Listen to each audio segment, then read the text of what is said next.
Hello students, welcome to the SN education class your own channel.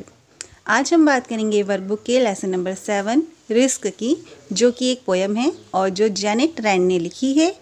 आज हम इस poem को डिटेल में समझेंगे और जानेंगे कि रिस्क यानी जोखिम किन किन चीज़ों में होता है। माशी मैप के थ्रू जो भी टेस्ट होने वाले हैं उसमें हर एक क्वेश्चन के लिए आपको पूरे चैप्टर के एक्सप्लेनेशन को समझना ज़रूरी है। इसलिए स्टूडेंट्स बिना स्किप किए, बिना फॉरवर्ड किए पूरा वीडियो समझने की कोशिश करें, ताकि आने वाले टेस्ट में आप हर एक क्वेश्चन का आंसर सही तरीके से दे सकें। तो चलिए करते हैं स्टार्ट आज का वीडियो। फ्रेंड्स, वर्कबुक के लेसन नंबर 7 में आपको एक पोयम दी गई है रिस्क। रिस्क का मतलब होता है जोखिम।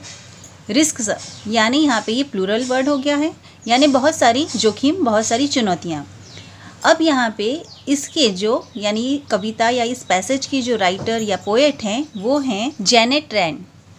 तो जेनेट रैंड ने उस पूरी पोयम में ये बताया है कि वो कौन कौन से काम हैं जिन्हें करने में रिस्क होता है। तो चलिए स्टार्ट करते हैं।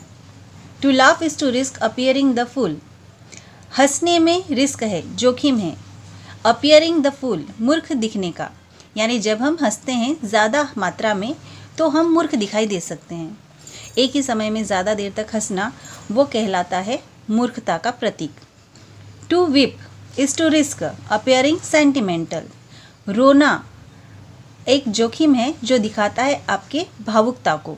सेंटिमेंट मतलब भावुक होना, यानी जो लोग ज़्यादा रोते हैं वो लोग ज़्यादा भावुक होते हैं, ये उनके लिए जोखिम है। To reach out for another, जब हम दूसरों के लिए उनके पास पहुंचते हैं, उनके कार्यों में हाथ बटाते हैं, तो ये रिस्क होगा, जोखिम होगा इन्वॉल्वमेंट यानी भागीदारी का, यानी हम दूसरे के कार्यों में भागीदार बन जाते हैं उनके लिए काम करके। To expose feeling is to risk exposing your true self.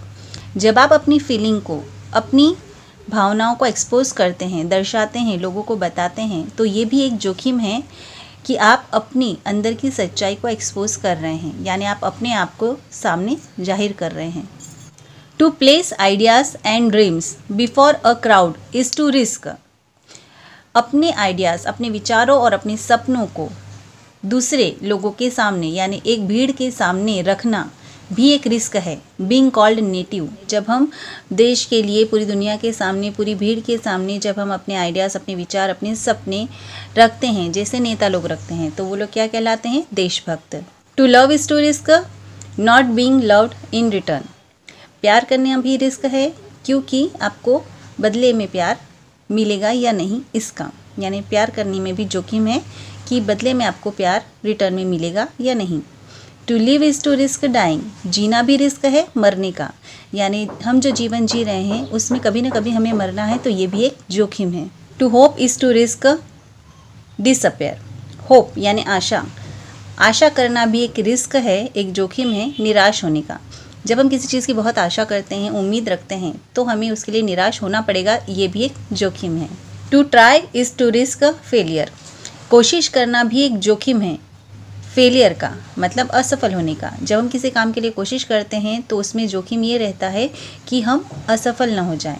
But risk must be taken, लेकिन रिस्क लेना ज़रूरी है, आवश्यक है।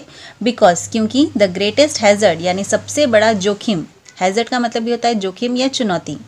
इन लाइफ, जीवन में जो सबसे बड़ा जोखिम होता है वो होता है इज़ टू रिस्क नथिंग, कोई रिस्क न लेना। मीन्स आपको जीवन में कहीं ना कहीं तो रिस्क लेना ही पड़ेगा, तो रिस्क लेना अनिवार्य है। The person who risk nothing, वो व्यक्ति जो कभी रिस्क नहीं लेते। डज नथिंग, वो कभी कुछ नहीं करते। हैज़ नथिंग, वो कुछ नहीं होते। इज़ नथिंग, ना वो कुछ है। एंड बिकम नथिंग, और ना वो कुछ बन पाएंगे। इसका मतलब ये है कि जो व्यक्ति रिस्क नहीं लेता, जो व्यक्ति कुछ करता नहीं है, ना वो आज कुछ है, ना वो कल कुछ होगा, और ना वो कभी कुछ बन पाएगा। नेक्स्ट है दे मे अवॉइड सफरिंग एंड सॉरो। यहाँ पे उन लोगों के बारे में लिखा है कि जो लोग रिस्क नहीं लेते वो अवॉइड करते हैं, अनदेखा करते हैं सफरिंग और सौरों को, दुखों को, तकलीफ़ों को अनदेखा करते हैं, यानी उनसे दूर भागते हैं, यानी जोखिम नहीं उठाकर। But they can not learn, लेकिन ऐसा करके वो ना कुछ सीख पाते हैं। फील, ना कुछ महसूस कर पाते हैं। चेंज, ना कोई बदलाव ला पाते हैं। ग्रो, ना आगे बढ़ पाते हैं। लव, लिव, न प्यार प्राप्त कर पाते हैं और न जीवन जी पाते हैं। यानी जो लोग अपने जीवन में रिस्क नहीं लेते वो दुखों और तकलीफ़ों से बचने की कोशिश करते हैं, लेकिन वो जीवन में ना कुछ सीख सकते हैं, अनुभव कर सकते हैं, बदलाव ला सकते हैं, न जीवन में आगे बढ़ सकते हैं, न प्यार करता है कोई उन्हें, और न ही वो अपना जीवन अच्छी तरह जी पाते हैं। चेन्ड बाय देयर सर्टिट्यूड, वो चेन्ड मतलब बंधे रहते हैं अपने सर्टिट्यूड, अपने दृढ़ निश्चय से, यानी वो जोखिम नहीं उठाना चाहते, इस दृढ़ निश्चय से वो बंधे रहते हैं। दे आर स्लेव्स, लेकिन वो गुलाम हो जाते हैं इस दृढ़ निश्चय के कि उन्हें कुछ नहीं करना है। They have forfeited their freedom, और इस तरह से वो अपनी फ्रीडम, अपनी आज़ादी फॉरफिटेड यानी खो देते हैं। Only a person who risk is truly free, केवल एक वही व्यक्ति जो रिस्क लेता है वही वास्तव में आज़ाद है, मुक्त है, यानी फ्री है, अपना जीवन अच्छे से जी पाता है। बहुत सारे लोगों को देखा होता है जो रिस्क नहीं लेते हैं, जो कुछ काम नहीं करना चाहते कि कौन झंझट पे मरे, मुश्किल में पड़े, वो लोग अपनी ये सारी चीज़ें खो देते हैं, जीवन में वो कुछ प्राप्त नहीं कर पाते। तो जीवन में अगर कुछ प्राप्त करना है, अच्छे से जीवन जीना है, तो रिस्क लेना आवश्यक है। ये कहना है हमारे पोएट जेनेट रैंड का। हमारे इस चैप्टर के, इस पैसेज के, इस पोएम के सारे क्वेश्चन आंसर, और अब मैं कोई भी क्वेश्चन आंसर छोड़ने का रिस्क मैं भी नहीं लूँगी, क्योंकि एग्ज़ाम के टेस्ट में आपसे कुछ भी पूछा जा सकता है। तो इन सभी को हम सॉल्व करेंगे नेक्स्ट वीडियो में बिल्कुल डिटेल में, जैसा यहाँ दिया है, ताकि आपका कोई क्वेश्चन टेस्ट से छूटे नहीं।